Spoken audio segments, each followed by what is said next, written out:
इसलिए नहीं सुन रहे थे, खाने पीने का वक्त है।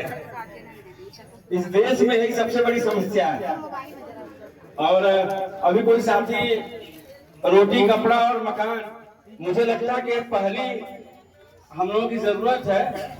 और स्वामी जी जिस तरह से बात रख रहे थे और कह रहे थे कि इस देश के अंदर अगर भगवान के धार्मिक स्थलों को भी नहीं छोड़ा जा रहा है तो आप समझ सकते हैं कि देश की हालत क्या है, देश की स्थिति क्या है, देश की हालत क्या है, ये आप समझ सकते हैं।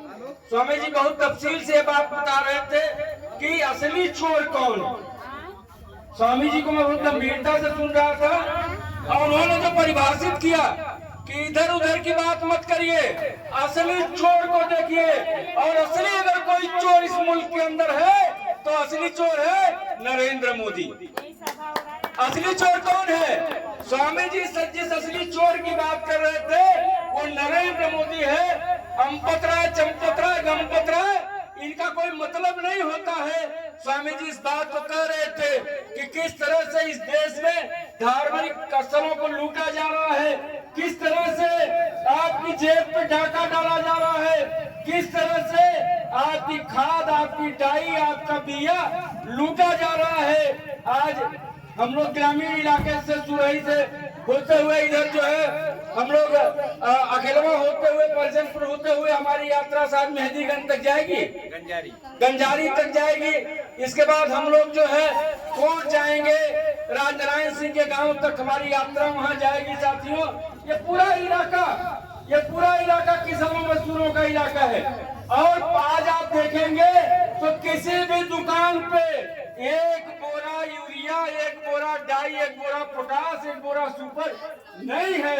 और यूरिया अगर आपको दी भी जा रही है तो एक पूरी यूरिया के साथ 3-3, 4-4 पैकेट जिंक दिया जा रहा है। 260 रुपए की यूरिया 600-700 रुपया किसानों को देना पड़ रहा है। तो साथियों ये यात्रा चलेगी। मैं आप सबको बधाई और धन्यवाद दूंगा कि इस गर्मी में, इस उमस में जो आप यात्रा कर रहे